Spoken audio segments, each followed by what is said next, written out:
AFR. This is American Family Radio, a listener-supported ministry of the American Family Association.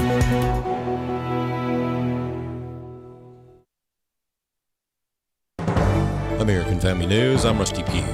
The House passing the Save America Act, which would require proof of U.S. citizenship to register to vote in federal elections, among a host of other federal regulations.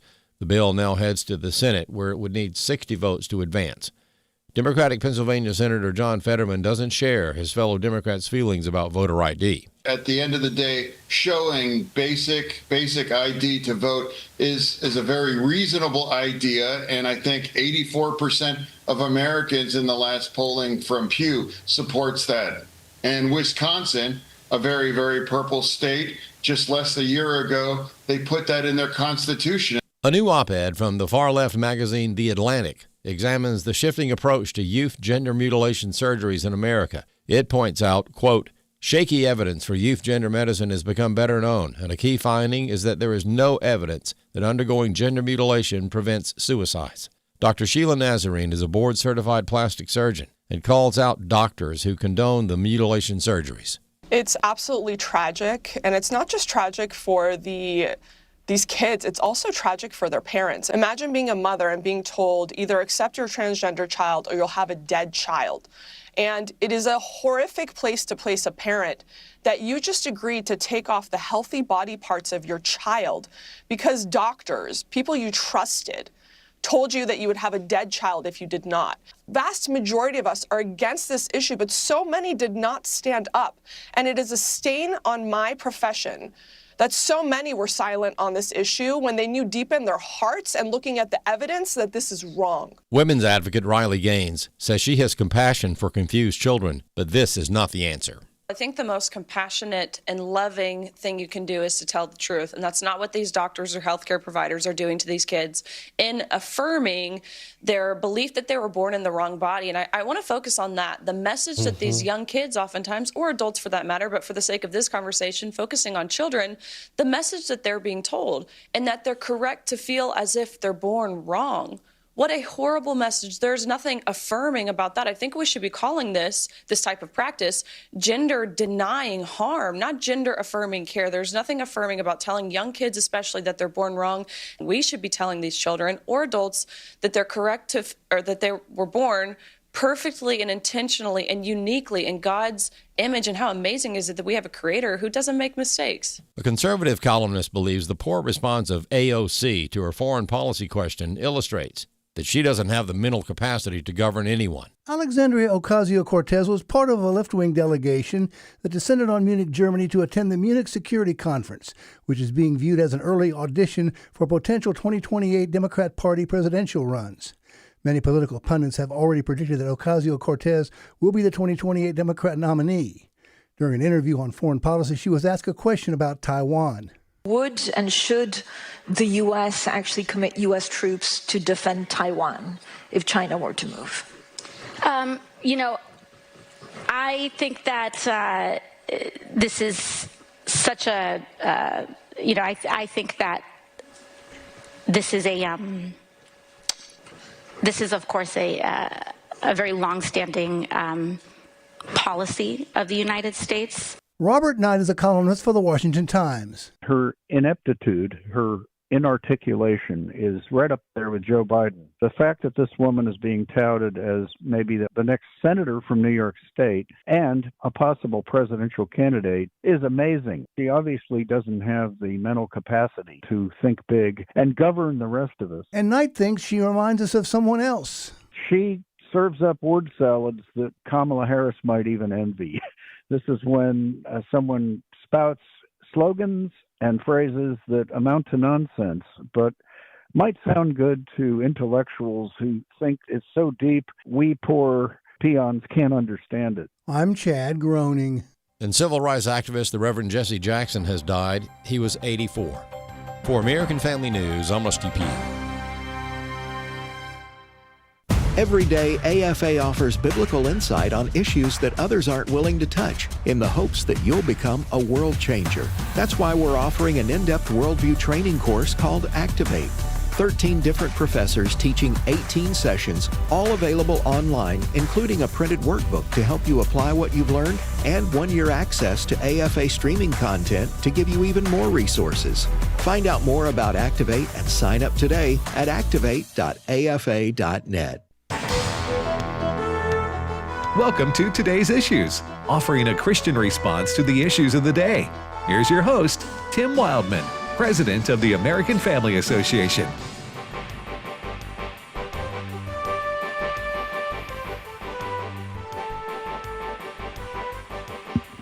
Hey, good morning, everybody, and welcome to Today's Issues here on the American Family Radio Network. Thanks for listening to AFR on this Tuesday, February the 17th, 2026.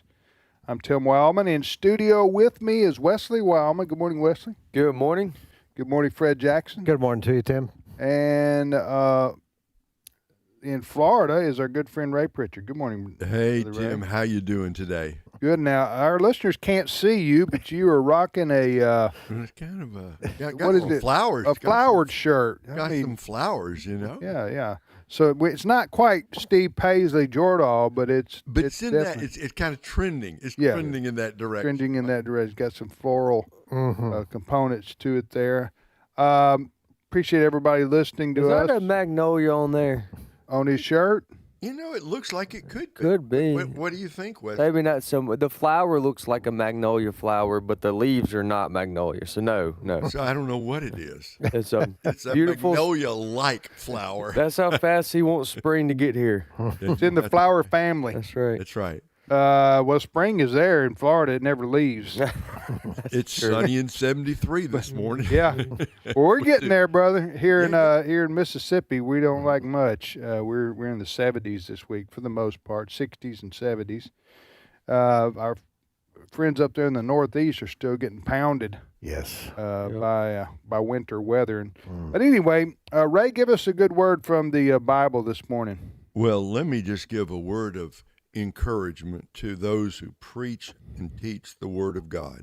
Marlene and I are we are doing our Bible listening together, and we're now deep inside the book of Jeremiah. And you know, Jeremiah's kind of a hard hat prophet.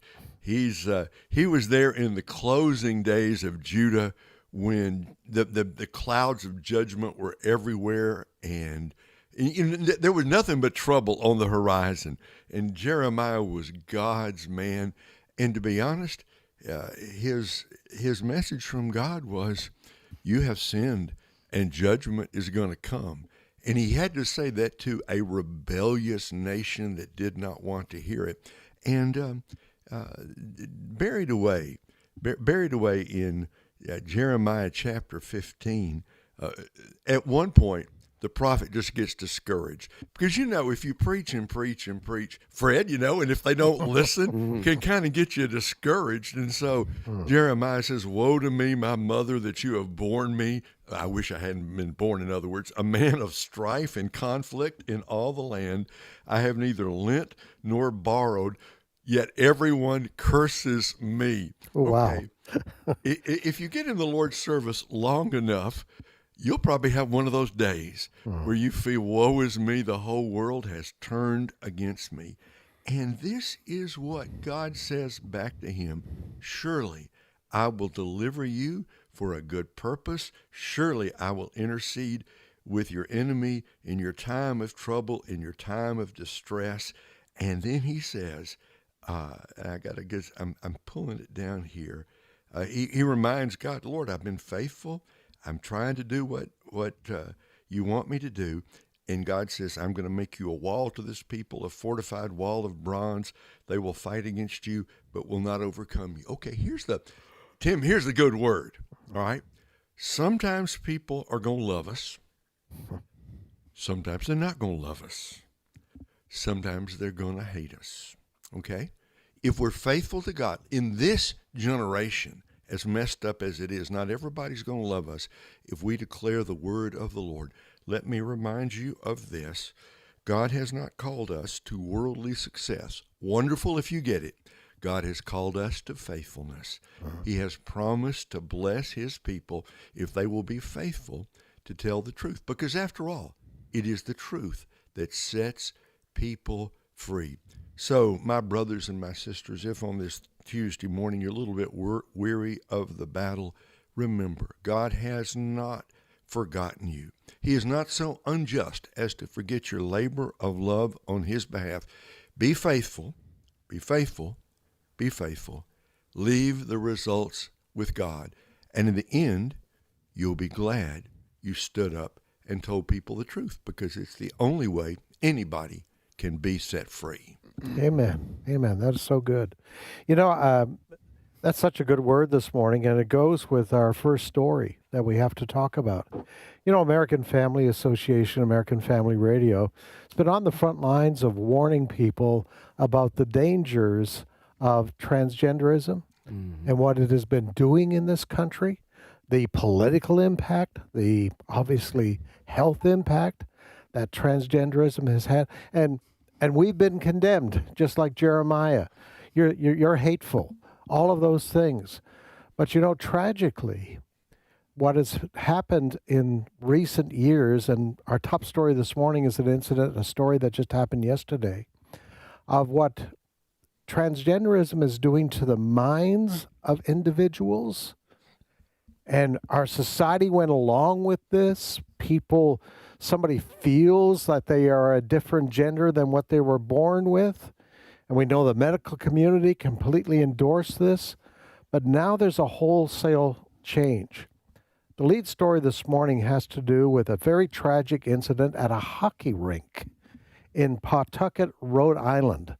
Now, it's just outside of the capital there and just along the state line with Massachusetts. Some kids, some high school kids, were playing hockey yesterday when somebody entered the arena and opened fire.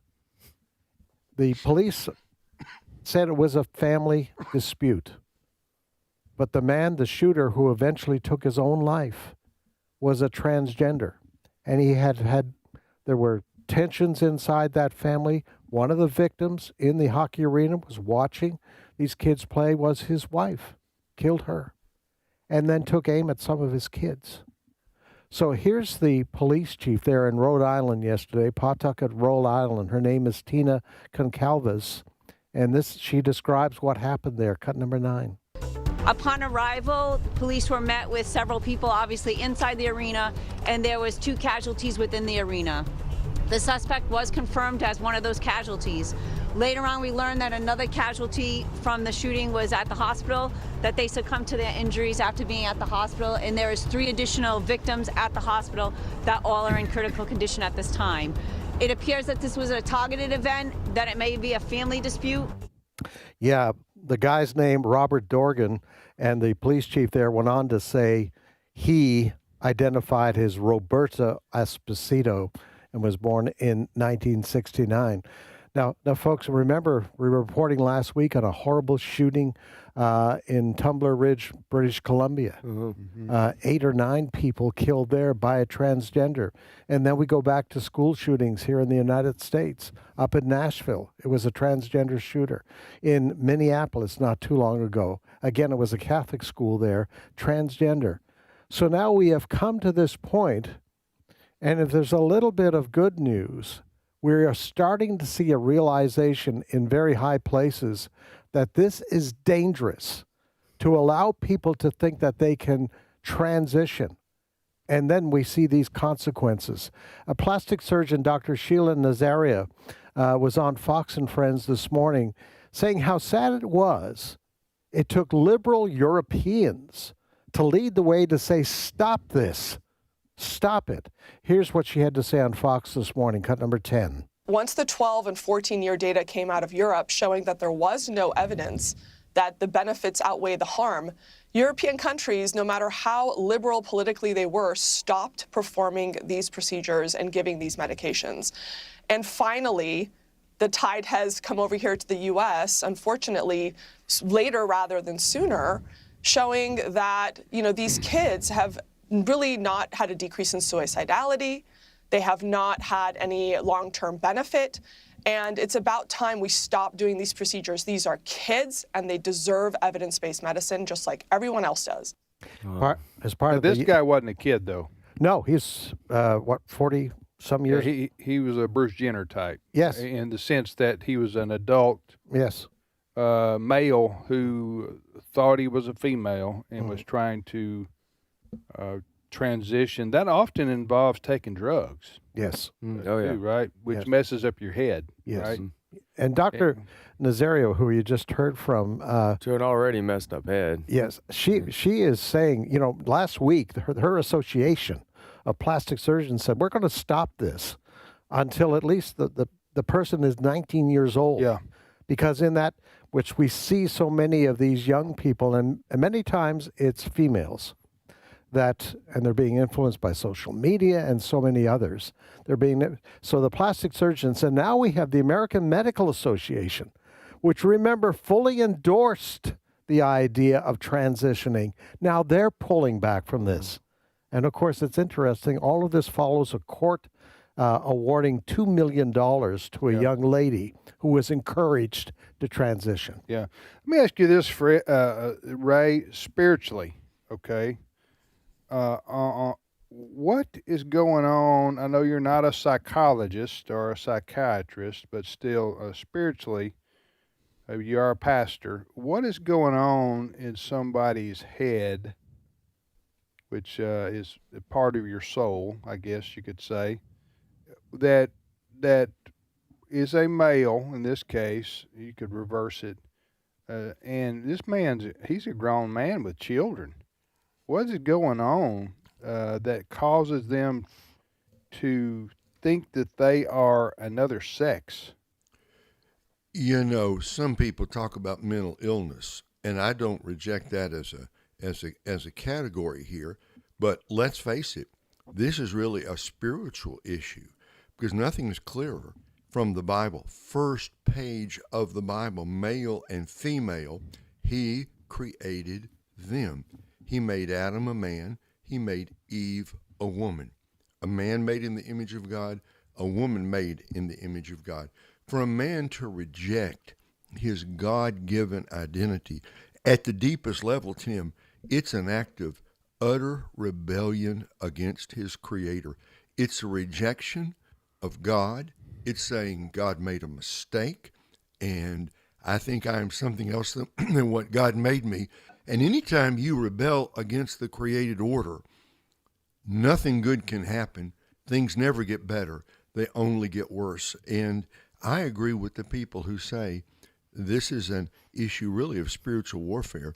Said another way, that the transgender movement as a movement is demonic. It is demonic in its denial of God's creation. And when you open the door to demonism, Fred, things never get better. They only get worse. Yeah, obviously we know there's levels of depravity, and this is about as far as you can go. And a lot of it comes from starting out with something like either pornography or starting out with another sexual perversion that's seemingly secret, but then as we know sin does, it replicates and duplicates, and then it leads into something like this as well. So you're going to see a lot of tendencies in that of what I just said from people like this, but it is a ripple effect. It's like you said, psychologically, you could probably trace a lot of these back to something that happened in their childhood that was preventable.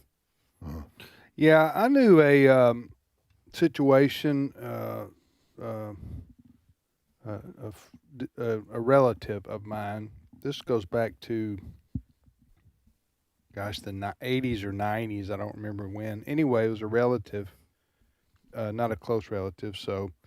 But the person learned that her husband was a cross-dresser. Oh. And, like a year or two into their marriage. Now, that's not a transgender necessarily. It's a different situation. But to your point, Wesley, what she learned is that this fellow's grandmother had put him in, wanted him to be a girl.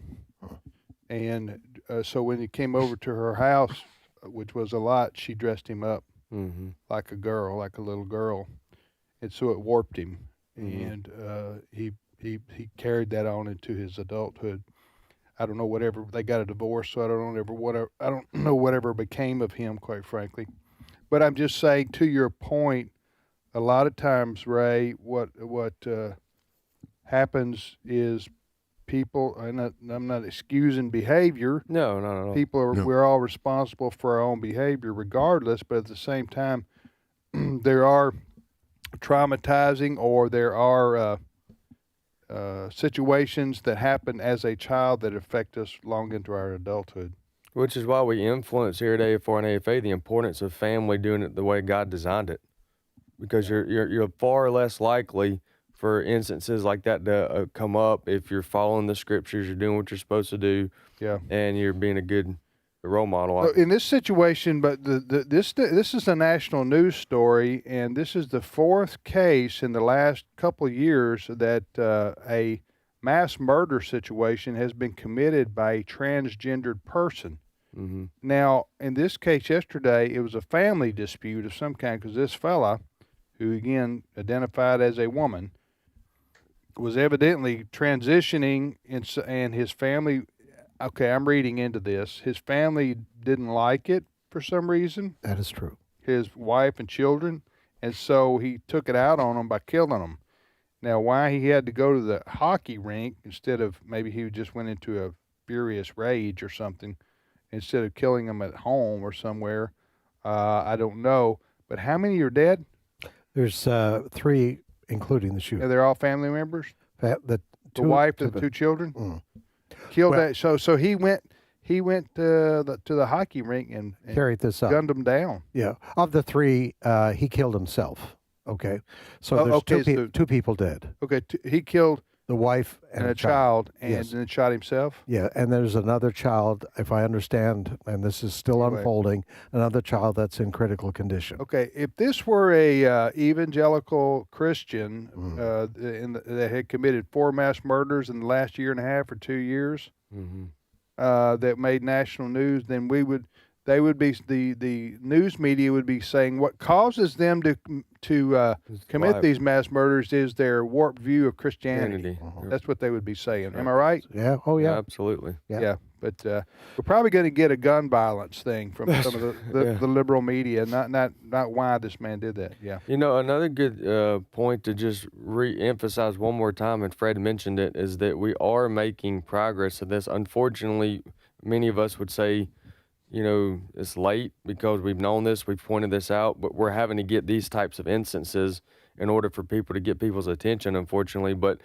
we've got 3 testimonies of just in the news of what story was that, where the detransitioners wanted to come forth and say, don't do this? Yes, absolutely. And the voices you're going to hear include Chloe Cole, who we've heard interviewed many times. These are 3 young ladies who at some point in their life were encouraged to transition. And to be a male? I put that in quotation marks because you can't transition to another sex, but in their minds. And they were encouraged. And so what are we about to hear? You're going to hear their voices, the testimony of them warning about this and discouraging, I think. The reason they're putting their testimonies out is to discourage others who need some counseling instead of a medical community that says, yeah, go ahead and do it. Cut number 12. This is no longer a medical standard. Right now, this is a belief system that has been spread through the medical system. The current medical recommendation is that these children, whenever they see any doctor, whether they're a physician or just a psychologist,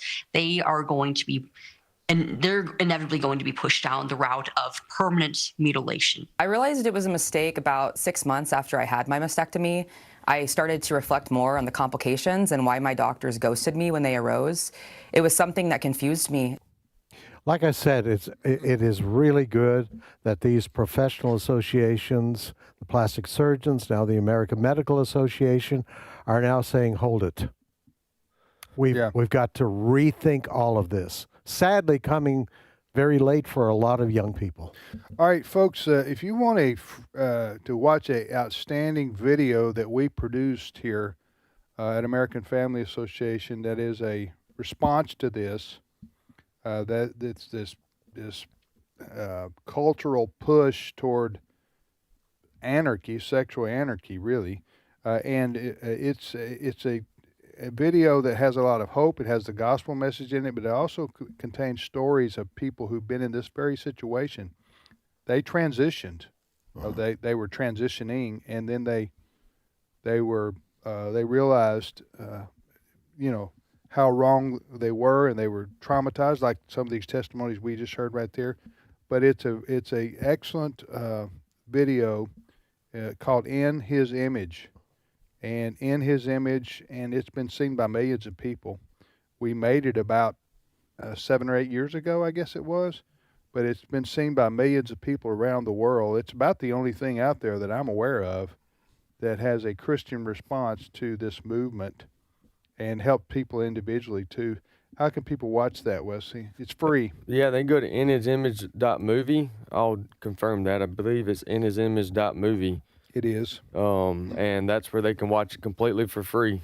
And there's been over 1 million people that have seen it and have been impacted for it. We've got thousands of letters or testimonies of people that have written in through the website to let us know how much it's impacted them, and that's thousands of people. So you can go watch that at inhisimage.movie. Yeah, it's free to watch. Inhisimage.movie. They do a really good job in the movie of covering it from a very honest and truthful and biblical perspective, while also not dismissing the compassion and the concern that as Christians we need to have for those that are dealing with this or struggling with this. They cover it from a science standpoint, a biblical standpoint, and a historical standpoint. Yeah, it is real. I mean, what I'm saying, the feelings that these people are tormented with are very real. Mm-hmm. I mean, so it's no denying that. But as Ray said, as the Bible teaches, as Jesus talked about, there's demonic activity in the world, and it can affect anybody. Sure. And people may scoff and laugh at that, or whatever. You're free to do that. But I'm just telling you, Jesus believed in demons. Yeah. If you look at, am I right, Ray? How about the fellow from the tombs, the maniac of Gadara, who was infested with the legion of demons, hundreds and thousands of demons at one time somehow inhabiting his body? Jesus is the one who told that. That's what we get the story from the Gospel of Mark and the other Gospels, but Jesus clearly believed in the reality and the power of demonism, demon possession in the world today. Yeah. All right, let's take our break a little early here. We're going to take our time out right here. Go watch that movie, folks. Even if you just watched a few minutes of it, I think you'll be impressed and hooked. And maybe you know somebody it can help. Because as Wesley said, thousands of people have written us to tell us how it impacted their lives. Or it helped them be able to minister and reach out to somebody who was going through this very thing of transgenderism. So, all right, check it out, inhisimage.movie. We'll be back momentarily. We're going to talk with a gentleman who's running for the House of Representatives, the U.S. House of Representatives. He wants to make a difference for faith and family and freedom. We're going to talk to him. And then so much more in the news, including the death of Jesse Jackson, the civil rights activist. We'll talk about that when we get back. Stay with us.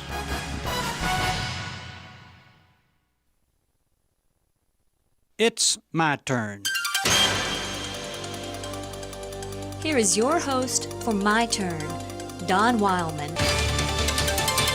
The two states of Texas and Florida have often competed against each other because of the natural endowments both have.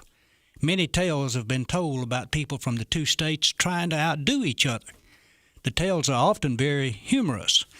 Perhaps I have one you haven't heard. The Texan was visiting his friend in Florida. For the first few days, his friend in Florida made great efforts to show the man from Texas many of the famous sights of the Sunshine State. But the Texan seemed unimpressed with any of the sights he saw. He'd always remarked that in Texas they had something bigger and better. Well, getting a little disgusted at the pride of the Texan, the host decided that he'd get one on the Texan that he couldn't top. So one night, just before bedtime, the host slipped into the Texan's room and put a 50-pound turtle in his bed. Well, the Texan came into his room as usual, put on his pajamas and crawled into bed. He reached over and turned out the light. As he stretched out, his feet came into contact with the turtle. Letting out a scream which could be heard a city block, the Texan jumped out of bed and turned on the light. About that time, his friend from Florida came running into the room. "What's the matter?" his friend asked. "Why did you scream?" "Well, there's something in my bed," the Texan replied. The men reached down and pulled back the cover. And there was the 50-pound turtle exactly where his friend in Florida had left it. Well, after a few moments of silence, the Texan looked at his host and asked, "What is it?" Well, his friend from Florida, trying his best to keep from laughing, replied in a very sophisticated manner, "Oh, it's only a Florida bed bug." The Texan looked at the turtle a little closer, then turned to his host and said, "It sure is a little squirt, isn't it?" Well, pride is kind of humorous sometimes, but often pride is more harmful than it is humorous. A person should take pride in his work, but pride that overrules humility in spirit is a dangerous thing. A person needs some pride if he's to accomplish his best. But he also needs to remember that pride must be mixed with humility and never assume that what he has accomplished entirely by himself. Ralph Waldo Emerson once wrote that pride ruined the angels. Let me hasten to say that pride has also ruined many humans. For pride has about it some very destructive capabilities when it isn't kept in proper perspective. Never rid yourself of proper pride, for it's a very valuable asset to you. It is a God-given asset. Just always remember to keep it balanced with humility. Arrogant, false pride will do nothing but destroy. But pride, properly mixed with humility, will mean a better life for you and for those who come into contact with you. This has been My Turn with Don Wildmon, a production of the American Family Association.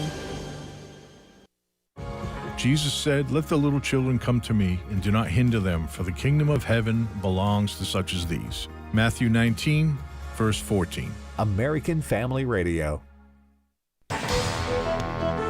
This is today's issues.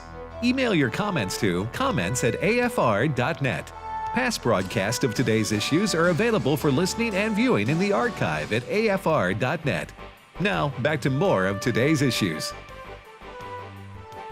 All right, Fred, real quickly, you're going to give us a Winter Olympics update. When is the USA and the Canadian hockey team's going to have their match? Before the end of the week, I think. Will that be for the gold medal? That'll be for the gold medal, yes. Okay. And the speculation is, I'll put it that way, and Ed Vitagliano is leading the speculation that... Yeah, is he? Yes, Canada will beat the USA. So we'll hold Ed accountable for that. Okay. Ed's pulling for the USA, but he thinks yes. Canada's going to win? Yes. What do you think? You're a hockey expert. I've been talking to, we have 3 or 4 real hockey fans in this building. Yeah. And I'm a marginal. Yeah. I pay a little attention to it. We're drawing you in. Yeah, you're drawing me in. I'm ready to take my mask off and let's duke it out. That's what they seem to do in hockey a lot. No, but I mean, there's a lot of skill to it, obviously. But what's going to happen now? Well, Canada has mounted a very strong team. Goaltending, very, very strong. Their centers are very, very strong. So the belief is, like Ed, going to root for the USA, but you have to look at the talent level of teams. Yeah. Regardless of how you feel about your favorite team, and it would. So Canada has an all-star team, really, don't they? They really do at this point. So. Yeah. But you know what? things can happen. Yeah. Things can happen. So Yeah. you never know. You never know. You never know. That's why they play the game. That's why they play the game. That's right. Not on paper. I was going to say that's why they throw the puck out there. Yeah. Right? You can't throw But the they puck. don't throw the puck out there. They drop the puck. Drop the puck, yeah. They drop the puck in hockey. You could have said toss. That'd have been. You watch hockey, Ray, at all? Once every 4 years. Yeah, oh, in the Olympics? Okay, well, anyway, not a lot of love lost there between those two teams. No. Which is typically the way it is in sports, right? When you have two of the best. Let me quickly survey the panel. Are there any, besides me, anybody here who's a fan of curling? Which I never watch except at the Winter Olympics. Curling is the coolest of all possible. You know, I never knew that about you, Ray. You're a curling fan, are you? I am a curling fan. What do you what draws you into that that sport? Okay. When I look at all these Winter Olympic sports, I will never be a ski jumper, right? I will never be a skater. You're going to face that reality. Okay. I will never do the biathlon. I'm certainly never going to play hockey. But I think I could push a rock. Maybe not very well, but you watch that and you think you said that better than any of us. That was perfect. I call it shuffleboard on ice. Well, that's it. I was just going to say Ray is in the shuffleboard capital of the world. Exactly right. In Florida. So this is shuffleboard on ice is what it is. Yeah. All right. I check that out. I do watch curling just for the entertainment value of watching those guys try to get out in front of that, whatever that is. The rock. The rock. The more they explain the rules, the less sense you understand. Which makes it even more fun. All right, I got you. But it is an average man's sports, what you're saying there. Okay. All right, you're listening to today's issues on American Family Radio. Thanks for listening to AFR.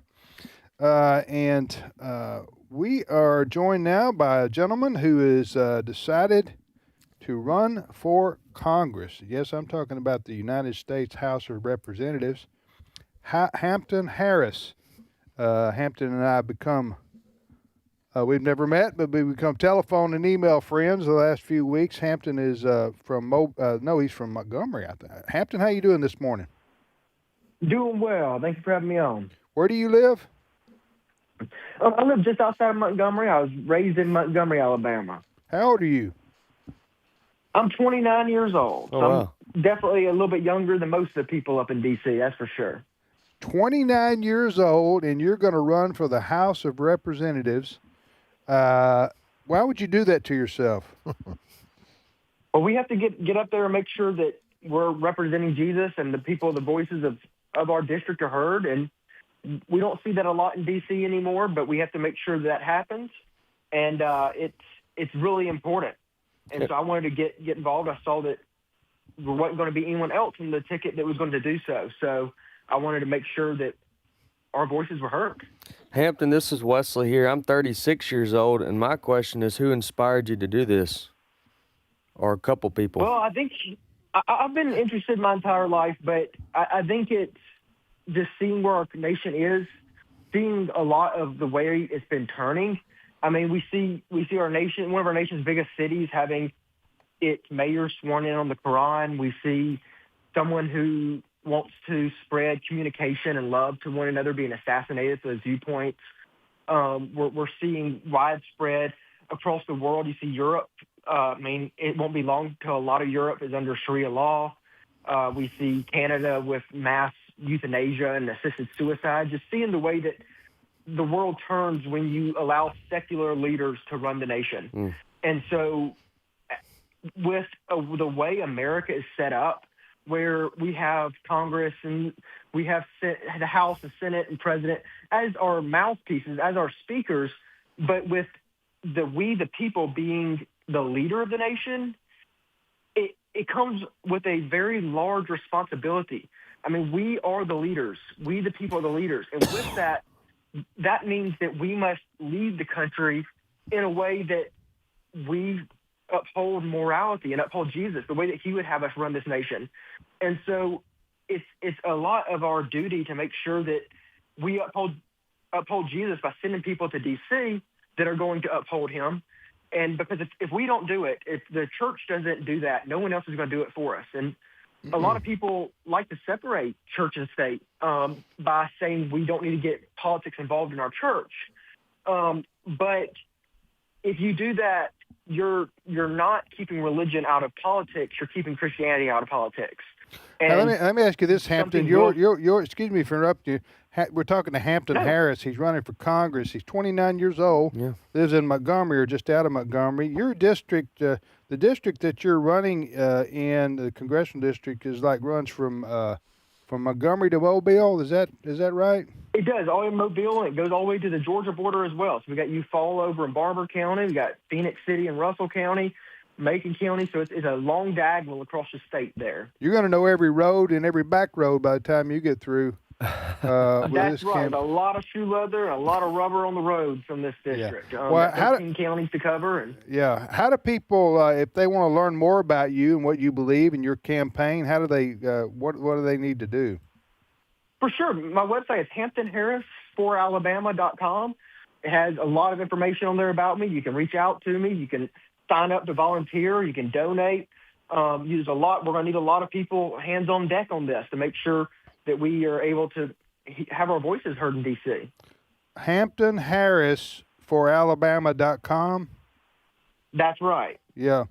So what do your folks? I don't even know.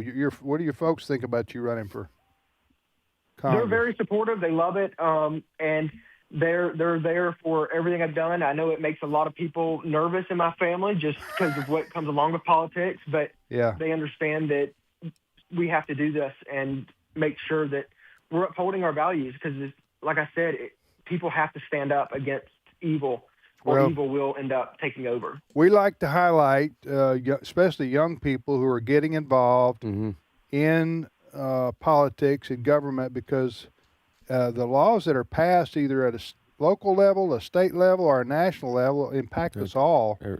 And we need more. We need more constitutional conservatives. We need more Christians involved in politics who haven't bought into the separation of church and state lie that the left likes to throw at you. They want to say just because you're a believer, you're disqualified from being, involved in politics. And at minimum, we need to be resisting, and hopefully we can influence. Yeah, absolutely. That's right, exactly. And we see so much of evil up there. I mean, we see almost 100% of the Democrats were voted against a bill that protects children that are born alive after a failed abortion attempt. And it's things like this where it seems like it's a bipartisan issue to protect life, both in the womb and outside of the womb. But we're not seeing that a lot of times. And so it's really important to make sure we can get up there and protect life, protect morality in America. Amen. Well, Hampton Harris has been our guest, joining us from the Montgomery, Alabama area. He's running for United States House of Representatives in District 2 there in the state. Hampton, thanks for joining us. We wish you the best, and we hope your tires last and your shoe leather last. Thank you so much. I appreciate you having me on. Okay, bye-bye. Lots of energy there. 29. 29, yeah. 29 years old. Wow, running for Congress. We need more young Christians involved in politics, whether it's on a local level or statewide level or running for Congress or Senate or whatever. We need more Christians in general involved, but we need certainly more young people. You're listening to Today's Issues. Fred, what's the next story? Well, a civil rights leader, Jesse Jackson, passed away either last night or earlier this morning. He was 84 years old. I think probably most in our listening audience have heard of Jesse Jackson. He kind of grabbed the spotlight of the civil rights movement here in the U.S. After the assassination of Martin Luther King in Memphis. And he was one of his top lieutenants, wasn't he? He was. And in fact, Jesse Jackson was there that day when Martin Luther King was assassinated in Memphis. But, he had a high profile. The niece of Martin Luther King, Alveda King, was asked about her relationship because Alveda King is fairly conservative, very big in the pro-life movement, and And she said they had their political differences from time to time. Cut number 13. Yes, he is an icon. We did not necessarily agree politically, and as I say, we could have lively conversations. I pray for Reverend Jackson's family at this time. It's always a tremendous loss, and yes, he is with the ancestors. Isn't that something? I suppose a couple of the things that people may remember, he became kind of a leader in this section of the civil rights movement, going after companies and pressuring them into, I guess we would call woke policies and diversity programs, et cetera, et cetera. Well, some people call them shakedowns. Yes, some people did call them shakedowns. And he was no friend of the Jewish community, especially in New York. There were some... He called them Hymietown, didn't he? Hymietown. He was That's a slur, right? I'm not saying that, people. No. I'm just saying what he said, and it was a racial slur. And he was a very good friend of Nation of Islam leader Louis Farrakhan. Yeah. That's not good. No. So his... we pray for his family today. Yeah. But he had a sordid background. Jesse, I saw him in a hotel lobby in Washington, D.C., President Trump's first inauguration. I'm not sure exactly why he was there, but I didn't speak to him, but he was like right in front of me, checking into the hotel. And I saw him there. He ran for president at least twice, I think. 84, right? Wasn't it? I remember "Keep Hope Alive." Right. That was his famous speech. "Keep Hope Alive." Jesse Jackson. You remember that? When he was on his game, he was a tremendous orator. I didn't agree with him, but man, I like to listen to him speak because he, like you said, he could bring it, so to speak, with his messaging. But he was from Chicago. He was involved in. He was considered a civil rights leader, but he was also involved in some issues that were considered highly controversial, having to do with companies. I said some people said he would shake down corporations. Yes. I didn't say that. I said some people would say that. Yeah. So, but anyway, he passed away. What age was he? He was 84. He's had a lot of illness in recent years, which explains why you haven't seen him in public very much. You're listening to Today's Issues on American Family Radio. Next story, Fred. All right. Well, Barack Obama, former President Barack Obama, is putting himself back in the news. He's been talking about UFOs lately. It's on a podcast not too long ago. Say what? Yeah. But another thing that he said on this podcast is making news is he says the Democratic Party is the only party in this country that's really bringing the country together. No, he didn't. Listen for yourself. All right? Cut number 3.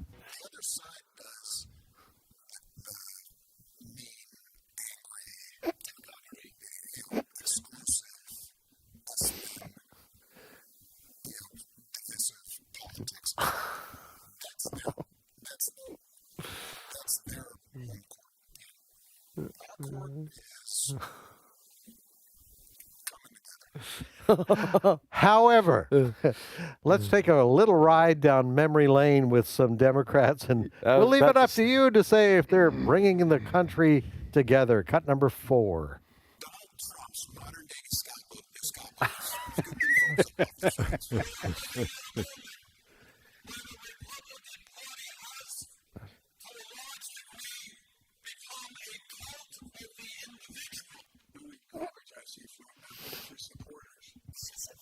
You could put half of Trump supporters into what I call the basket of Yeah. So wait a minute now. Where's I don't feel the love. Where's the coming love? from the left here? So President Obama, he thinks all the vitriol is coming from the right. Evidently he didn't listen to all that, right? And you got the whirlwind coming from there was a Democrat leader that said he threatened the Supreme Court. That was Chuck Schumer. Chuck He Schumer. told he was talking about he was threatening the Supreme Court justices They said who voted against Roe versus We'll Wade. meet him in the street. Yeah, I mean, you're going to reap the whirlwind, and you're going to never know what hits you. And listen, both sides can. That's right. Both sides can bring the rhetoric. Okay. Sure. Certainly, President Trump. Yeah. Does his share of combative rhetoric. So both sides do it. That's all fine as long as you don't go overboard. Don't cross the line into actually physically threatening people. Sure, but the point at hand here is that the Democrats are bringing the people to the table. President Obama, he's trying to gaslight us on that one. I don't even think. Listen, I President don't even Obama, think his team believes that. I think his team's like, please stop. We are not trying to bring them together. Please quit saying that. He needs to stick with UFOs. Yes, I think, that's right. As a topic. And so, what about UFOs, Fred? Do you know what he said about that? Because President Trump's supposed to give a speech on that, right? Well, he said there are no UFOs in Area 51. Apparently, remember when? What does that mean? You mean there are other places? Well, I think UFOs aren't little green men. He's leaving the door open, I think, in his podcast. Now, there is a story out there this morning, Tim. I think you brought that to attention, that apparently President Trump is going to address the issue of UFOs sometime in the next few days. Now, did he not do this a couple months back, though? Yeah. What do you think he's going to say? Well, this Newsweek story, Tim, that you sent out. Yeah. Rumors that President Donald Trump is planning a major speech about unidentified flying objects have been growing online since claims published in early February suggested a major revelation may be imminent. Yeah, so President Trump may be giving maybe that's where he and Obama can come together. That's right. In a spirit of unity, to both they for talk the good about of the country. Unidentified flying objects. Well, when most Americans think about UFOs, we think about flying saucers, right? That's right. And ET and things like that. But and people these people that are abducted, and I don't know why they always talk like somebody from, That's right. deep in the country. I don't know why the UFOs never go to Boston to take somebody right, up. right. They got to go to some cornfield in Kansas, take somebody up. That's right. Anyway, so we'll see. There are it's hard to transition to serious talk here. I would just say this.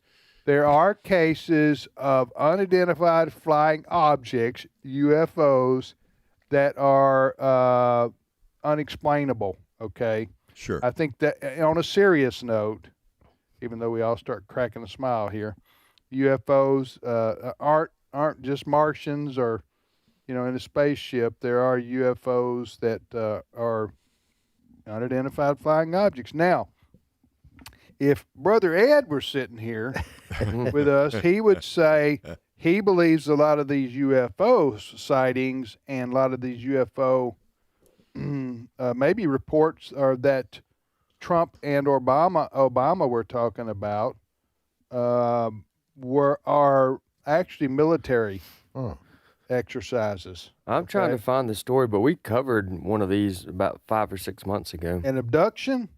No, we covered an unidentified flying object, and we had the video of it, and we were trying to sort through what we thought it was. Yeah. Remember this? Well, you had all those drones. Remember that was a separate story, but I do remember that. Right. Yeah, and you do have accounts of commercial pilots saying they see things that aren't on a radar or either they can't be explained. And like I said, Ed would say they're probably either U.S. military or a foreign country's military doing some kind of training exercises or using some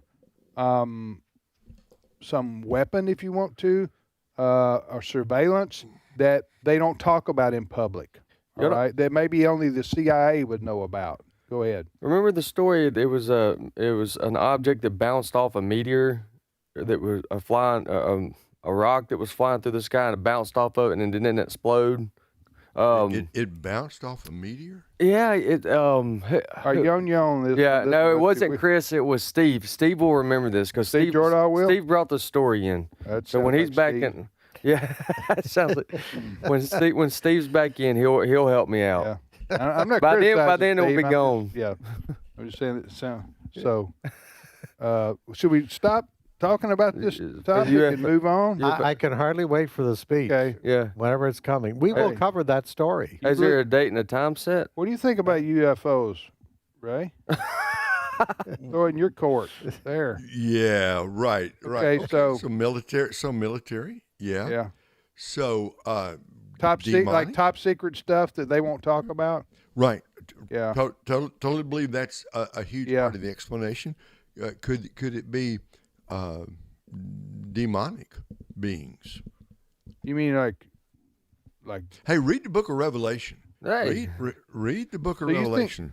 Do you think Revelation chapter 9, Okay. chapter 16. Some strange stuff going to be happening in the last days, okay? Okay. That demonic beings coming up out of the earth, if you take the book of Revelation in any literal sense, as I try to. I mean, there's going to be that happening, but let me add one other thing in here, Tim, just to make it a little spicier. Artificial intelligence. The line between truth and reality and artificial intelligence, that line is getting increasingly hard to spot. So is it possible videos could be created that appear exactly genuine, that are actually created by AI? Sure. Yeah. In fact, I have no doubt that's actually going to happen in the days to come.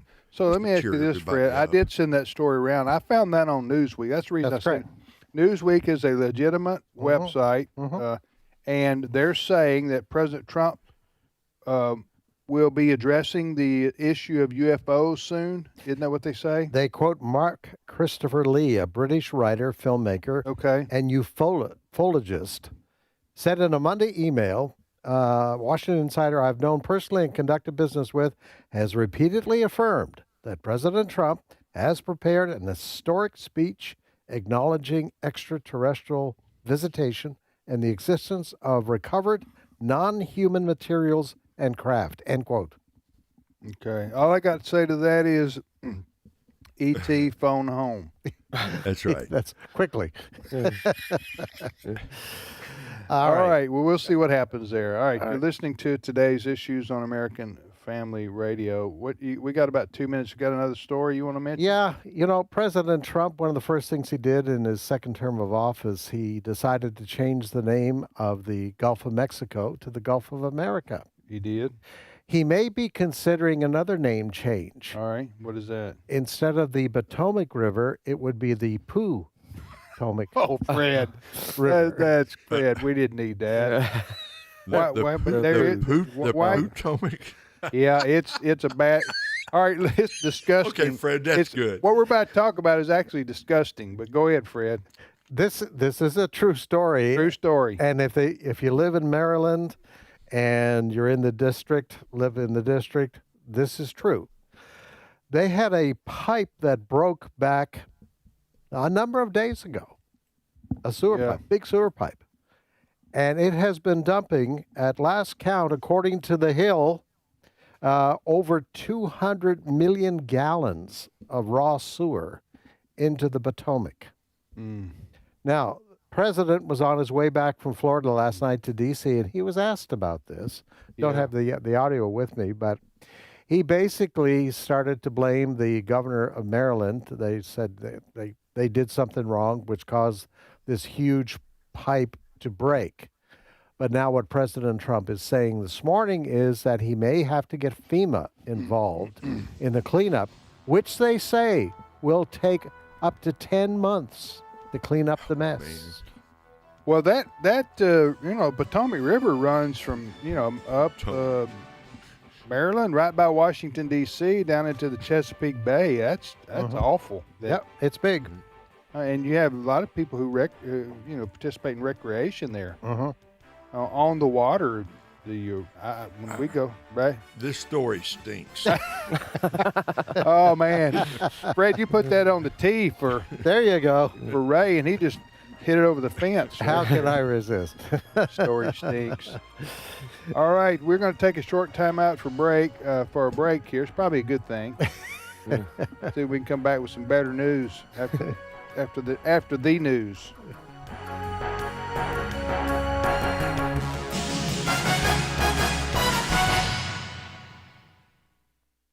The views and opinions expressed in this broadcast may not necessarily reflect those of the American Family Association or American Family Radio. Faith, family, freedom. American Family Radio. Their investment is only for Donald Trump. It's not for the Republican Party. And I think this is another thing that we as conservatives have failed to do during the entire arc of the Trump era is actually take the Trump voters and convert them into genuine conservatives. Start your weekdays with insight from Jenna Ellis in the morning, 7 o'clock Central Time on American Family Radio. This is American Family Radio, a listener-supported ministry of the American Family Association.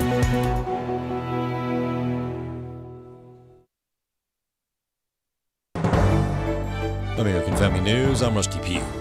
A shooting during a Rhode Island youth hockey game left 3 people dead, including the transgender shooter, and 3 more hospitalized Monday night in critical condition. Robert Dorgan, who also identified as Roberto Esposito, killed himself after opening fire at the Pawtucket ice rink, where his son was playing on Monday afternoon, less than a week after another transgender gunman shot up a school in one of Canada's deadliest mass shootings.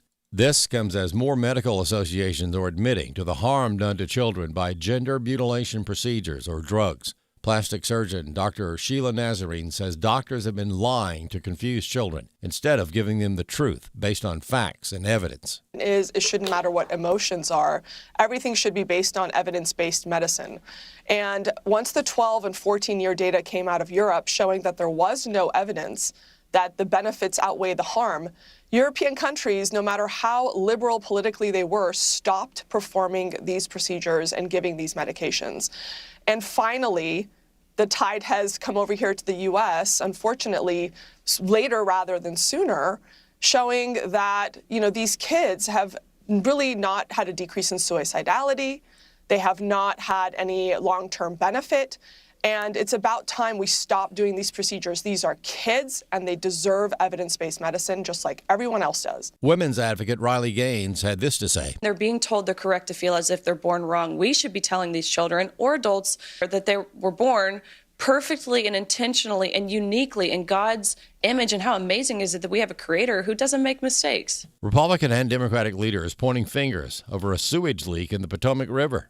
Aisha Hosni has more. Both sides are really trading shots here because of this sewage situation. After a sewage pipe interceptor collapsed last month in Cabin John, Maryland, it released about 240 million gallons of sewage into the Potomac River. The president calling this whole thing a failure of Democratic leadership. It's just a bad governor. He's not doing a good job. Wes Moore, he's doing a terrible job, and you can see that. So the Maryland governor, Wes Moore, firing back via a spokesperson here, writing, "The president has his facts wrong again. Since the last century, the federal government has been responsible for the Potomac interceptor, which is the origin of the sewage leak. For the last 4 weeks, the Trump administration has failed to act." The Reverend Jesse L. Jackson, a protege of Reverend Martin Luther King Jr., a 2-time presidential candidate who led the civil rights movement for decades, died early today. He was 84. Alveda King, niece of Martin Luther King, has condolences for the family of the man who served beside her uncle. We did not necessarily agree politically, and as I say, we could have lively conversations. I pray for Reverend Jackson's family at this time. It's always a tremendous loss, and yes, he is with the ancestors. Isn't that something? Pro-life organizations, they're suing Michigan. Chris Woodward tells us why. The organizations are Right to Life of Michigan and Pregnancy Resource Center of Grand Rapids. They're challenging a state law that forces them to recruit and hire individuals that oppose their fundamental belief and mission. Attorney Brian Neihart of Alliance Defending Freedom said government cannot act this way. Both of these organizations exist for the very purpose of promoting the sanctity of life, which they believe begins at the moment of conception. And so these are two distinctly pro-life organizations that their entire existence is to advocate for that view. Mm-hmm. And like other nonprofit organizations, they rely on their employees to advocate for their views and to promote their views.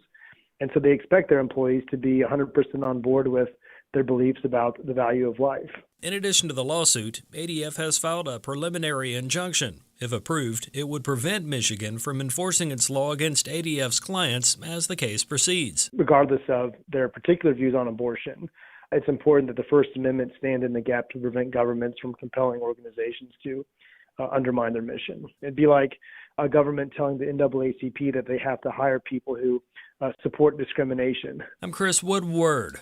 There's more news available online at afn.net and download the AFN mobile app for your Apple or Android device. I'm Rusty Pugh.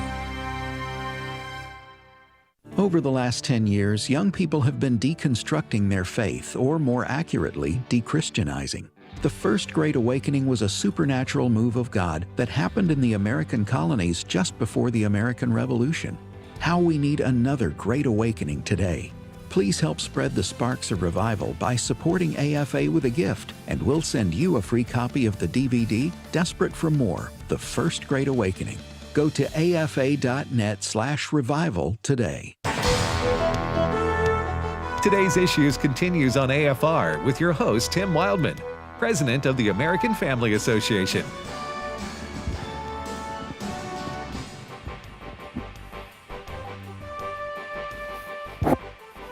Hey, welcome back, everybody, to Today's Issues on American Family Radio. We got 24 and a half more minutes left on the program today. I'm Tim with Wesley and Ray.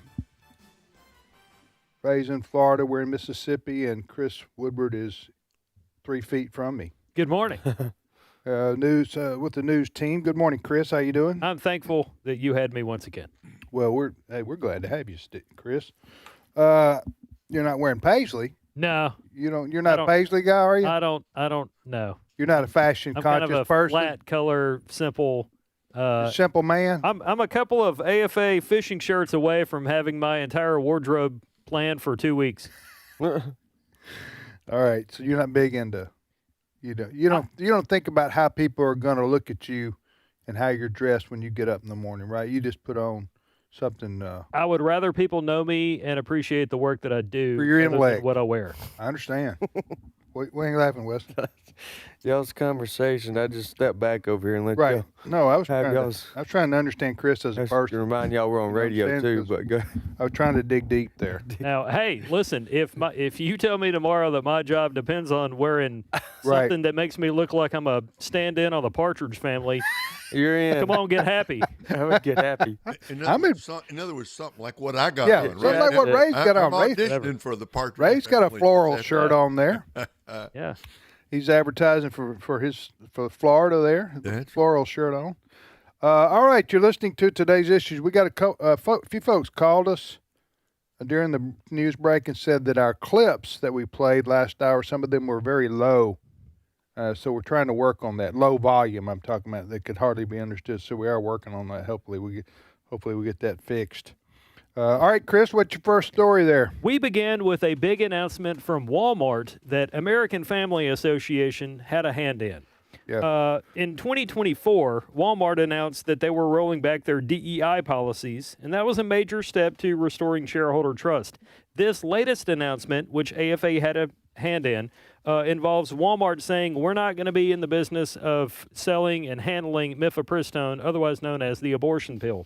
Somebody that played a big role in this big announcement from Walmart is none other than Walker Wildmon of American Family Association, and I talked to him about this for a story that we've aired on AFN Clip 14. For those who don't know, American Family Association has been engaging in shareholder engagement with various corporations that we own shares in, including Walmart. We had one question for Walmart on the abortion pill, and that was, do you have any plans in the future to try to dispense mifepristone? And this is something they had agreed with other with other conservative groups that, hey, we're not dispensing it now, but getting them to agree to not dispense it in the foreseeable future was a big thing that we were asking them, and of course they agreed to that. They agreed to go public and state that they have no plans to dispense mifepristone, the abortion pill.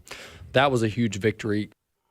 To go with this announcement, Tim, Walmart. One question here. I'm sorry, my ignorance here. Is this like sold in the Walmart pharmacy? Well, several retailers have talked about doing it over the counter. I mean, they don't sell it. That's the good news. They've decided as a policy, Walmart will not sell the abortion pill. Yes. The proper name is what Walker gave there of the drug. But so this is something you get from the pharmacy, not from walking down the aisle and by where the aspirin is and that kind of thing? Or do you know the answer to that? I think it depended on the retailer.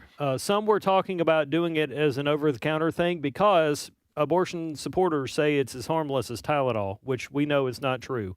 Other retailers were talking about doing behind the counter. With Walmart, I'm not sure as to the exact answer to your question. Okay. Either way, they were going to get involved with selling it somehow. Well, congratulations to us and to Walmart for Walmart for doing the right thing. Yes, and in related news, Walmart has also publicly announced that it will not recommend anything for so-called transgender reassignment stuff, medications, surgeries for anyone under the age of 18. So Walmart's insurance plan is not going to cover trans stuff for people under the age of 18. For their employees? Yes. Okay, and I think they're the largest employer in America. Definitely one of the biggest, if not still the largest. Wesley, what are you going to say on that? I was just going to add that we just to remind people, we are seeing a huge shift in these big box stores of getting further distancing themselves from left-wing politics. Now, there's a couple reasons that can contribute to that, but that's a huge win because, and that is in the trying to shift and change the culture. That's a big win because they have millions and millions of dollars that they spend on these they have been in years past on these nonprofit left-wing activist groups that they would support, and we're seeing less and less of that. And so that's a big win because I would have told you 10 years ago that was a battle that we will never see be successful or have any glimpse of hope in my generation. And 10 years later, here we are. We're having a lot of wins, and that a lot of people have already when I say people, a lot of these big box stores have gotten away from or completely eliminated their DEI departments. They've also, in a lot of these cases, they have separated themselves or quit funding these gay pride parades. And in this case, they're going on the abortion pill. They're going on that issue and saying, listen, we're not going to have anything to do with that. And we're not asking people. We're not asking these big box stores, as Papa Don Wildmon said for years, we're not asking them to pick up our side either. We're not asking them to stay neutral. Just stay neutral. Just make good products and have good customer service, and that's what we're seeing more and more of that. Mm-hmm. And I don't think we often realize how big of an influence and help that is for our movement because of the millions of dollars that they were spending to deceive people, to trick people, to lie, and to push the agenda of the left through entertainment, through advertising and all that. And we're seeing less and less of that, and people getting back more and more to just selling good products. So that's an area that we're winning on that is not necessarily discussed, in my opinion, enough or recognized enough. And that's one of a few reasons why I've said in just the last couple of months, I believe we're in the middle of or at the beginning of a revival just to have things like this take place in our country. Yeah, as you say, we ask corporations to stay neutral, not fund left-wing causes. Mm-hmm. Right. Because people don't want to go to the store and support a company that they know their money is going to be going to support left-wing causes. Mm-hmm. And so this is good news on that front. Yeah. All right. And stick around because we may have another big announcement very soon. You're listening to, let me tell folks, you're listening to Today's Issues here on the American Family Radio Network. Did you see that Robert Duvall died, Ray? I did. One of the greatest actors of maybe the last 50, 60 years. Oh, yeah. I mean, he was in Lonesome Dove. He was in the Godfather movies. He was in Tender Mercies. I think Tender Mercies he won the Academy Award for. The Apostle, if you remember the movie, The Apostle, which he spent his own money to get made, and remarkable. That in itself a very remarkable movie. So yeah, I saw that. Was he a Christian? Was he a believer? Do you know? Did he ever say anything about that? I do not know. Although if you watch The Apostle, he understood. he understood the gospel because it comes through. It comes through very clearly in that movie. So he knew the gospel because you could not make that movie without understanding. It's called The Apostle. Yeah, I remember. Okay, so this has been 25 years ago, maybe longer. So I don't remember all what was in the movie, so I'm not endorsing it absolutely.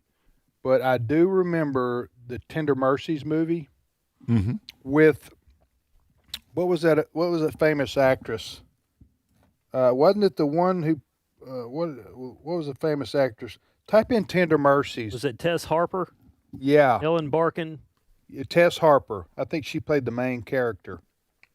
But that was a wonderful movie. Tender Mercies with Robert Duvall and what's her name? That goes way back. Tess Harper. I haven't seen her in years and years and years.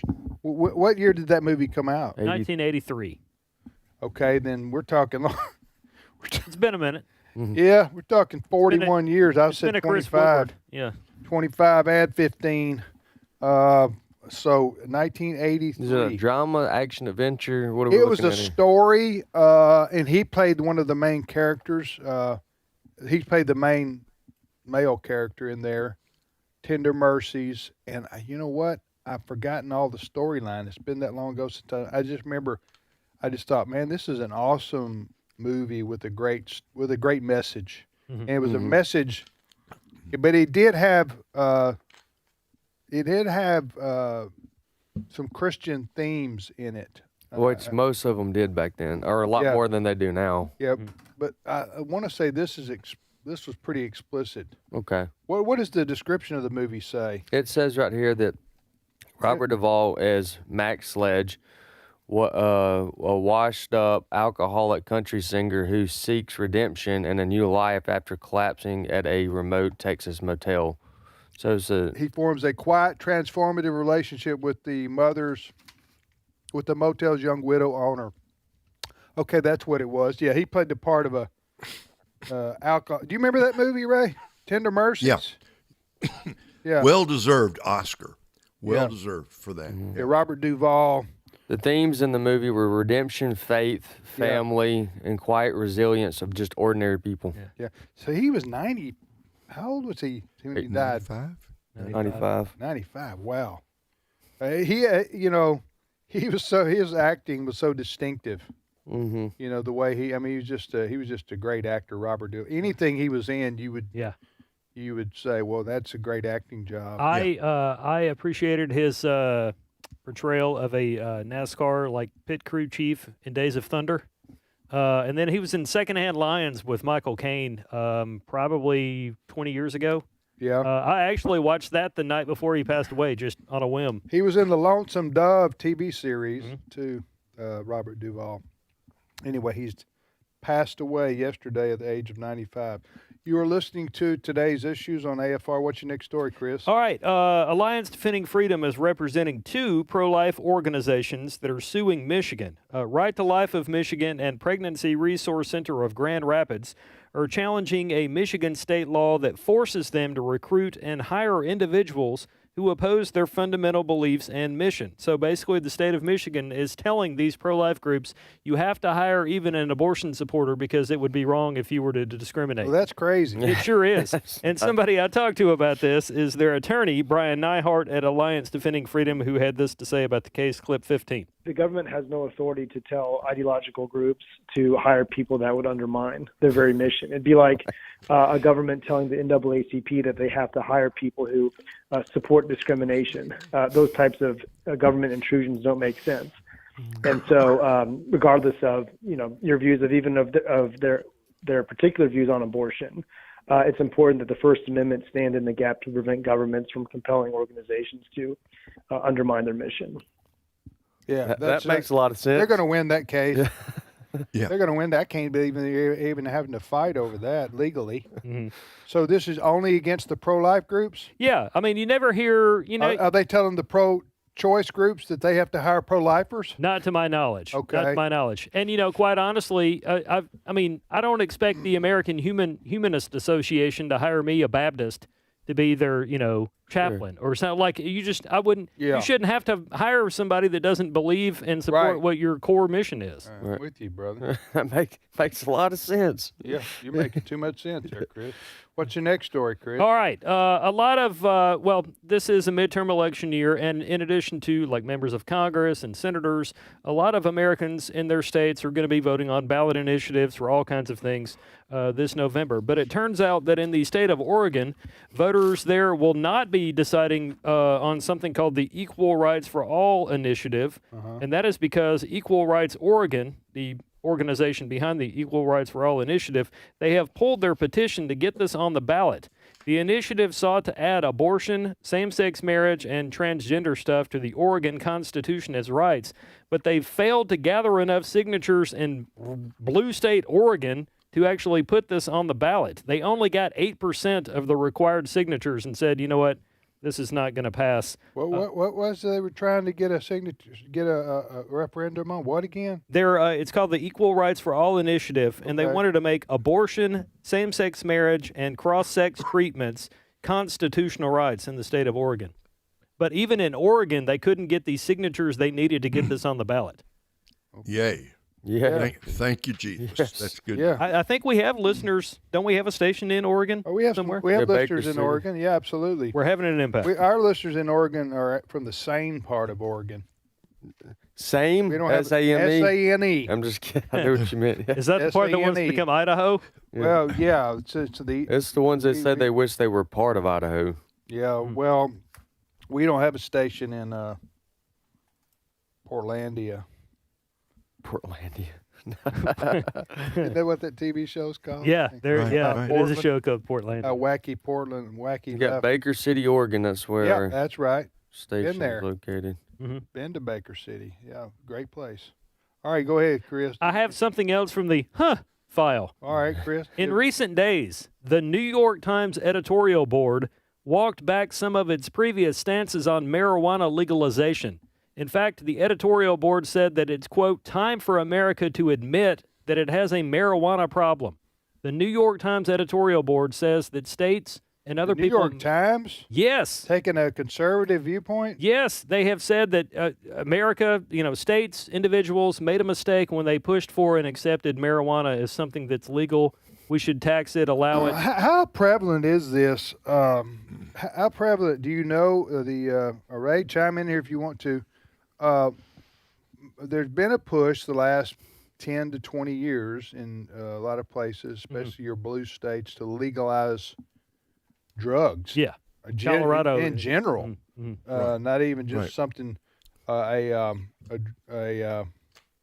would you call marijuana? Medical marijuana. A light drug. Yeah, but medical but okay, there's a difference between medical marijuana, which I don't fully understand. But is and recreational marijuana use, which they have like in states like Colorado. Correct. Yes. Which they have, you just go out to the store and go smoke it or digest it. I don't know exactly how else you get that today, but just a question. Back on the New York Times, what are they saying, that we've gone too far? Yeah, we've gone too far. It's created a problem. There's health issues out there because there's this line, and I'm not making it up. I'm not trying to be cute. Like, today's marijuana is not your dad's marijuana or your grandma's marijuana. The concern is that big marijuana is kind of like big tobacco was back in the 90s, where the industry has gotten behind this, and they're pushing a marijuana today that is so potent that it's causing problems like psychosis, it's causing breathing problems, extreme nausea cases that end up with people being in the hospitals. Kids are also coming into contact with their parents' marijuana or somebody else's marijuana, and they're ingesting it or smoking it. That's causing problems. It's created a black market even in places like Colorado where it's legal now, but there are people trying to get around the system so they can keep the money. I think the New York Times is saying, Ray, to your point, to your question, they're saying there are real general health and safety consequences associated with just unfettered marijuana access. Which is what conservatives have been saying for years. Right. For years. Well, also the I've often wondered in these states like Colorado, for example, and another. I think there's some other states that have wide open marijuana sale too. Is how do you we know you can have a test for alcohol if the police pull you over, right? A DUI. That's what it's called, but you know what I'm saying. A blood alcohol test to determine if you are legally over the limit. In other words, you're too impaired to be driving, so you get arrested, you get a ticket. So I just wonder how you do that with marijuana. I'm not versed on this, but the last we covered this or discussed this months back, right? There was at that time, there was not one that you could breathe into like you can a breathalyzer, right? And therefore, that was a really big concern, right, for pushing it because there's no way. Well, you're being impaired. I mean, just like you would maybe in a different way, alcohol. But anyway, so wow, the New York Times even admitting that. All right, we got about 3 minutes left here. You got another story? Yes. The U.S. is nowhere near the top of the Olympics as we're entering the final days of the games. That's disappointing. Milano Cortina, as I'm supposed to call it. I'm looking at the medal count now. I mean, it's pretty much Norway's games. They have 30 total medals, including 13 golds. The U.S. is third, but most of our medals have been silver. Who's second? Italy, the home team. Yeah, but we're going to beat Canada. We've already established. We're going to beat Canada in hockey. Hockey. We're taking them down. Fred, they're going down. Fred might need some PTO, depending on how that. The Winter Olympic Games are altogether different than the Summer Games. Yes. In this sense, the Summer Olympic Games are basically participants from the world. Okay. But the Winter Games are basically relegated to cold weather parts of the globe. I mean, let's think about it. If you're talking about what country is that? Norway? Norway's number one right now. It's like type in how many people live in Norway. Okay. Population. Chris, do your research right there. Tell me how many people live in Norway. I'm gonna guess 10 million. 15 million maybe. According to the internet, the population of Norway in early 2026 was 5.65 million people. There are states in America that have way more people than the nation of Norway. So to my point, I do have one. You have 5 million people. That's the size of the state of Alabama right there. Pretty much. Okay. And they have so compare that to the U.S., which has 330 million people that we know of. Yeah. Try not to make this political. I'm sorry. I'm just saying that Norway is far outnumbered by many countries around the world, and yet they're leading in Olympic gold medals to the point that you've got to live in these cold weather places to actually excel at Winter Olympic sports. You know what the answer is? What's the answer, Chris? Norway needs to become the 51st state. Well, Canada's already gone. Well, what about Greenland? I mean, come on. Greenland, we're going to get back to you. We're going to get back to you on that one. Okay. Well, I wonder. I'm sure this is not the case for a lot of them, but you do see occasionally. Now that doesn't. What I'm about to say doesn't represent or doesn't account for all those numbers because that's a big gap. But occasionally you'll see a person who represents another country but's born in one, like the girl. I don't know how to pronounce her last name. You're the news guy. Help me out here. Elaine Gu. We'll take it. What's she doing? She's an American citizen, but she's representing China, and she won a gold medal. Oh, she's from the U.S.? Born and raised here. She got. It might be Eileen. She gets some NIL money from China and went over there. Mm-hmm. They picked her up in the portal. Yeah, picked her up in the portal. Born and raised, benefited from all the American Next year society, she'll and then sue went in to state represent court China. for another year of eligibility, right? Exactly right. So we don't know how many of these Norwegians are from Norway. I think you butchered that one. Is it Norway? Norwegians. Yeah, you need to check with me next time before you say that word. Live radio check with Yeah, although I'm not the best. I call a ballerina a balletist. That was an embarrassing Well, moment. I just learned from that. Now I know better. Should know better. It's called a Norwegian. That's right. Norwegian. And they're pretty good at winter sports. Yeah, they All right, are. We'll see you tomorrow, everybody.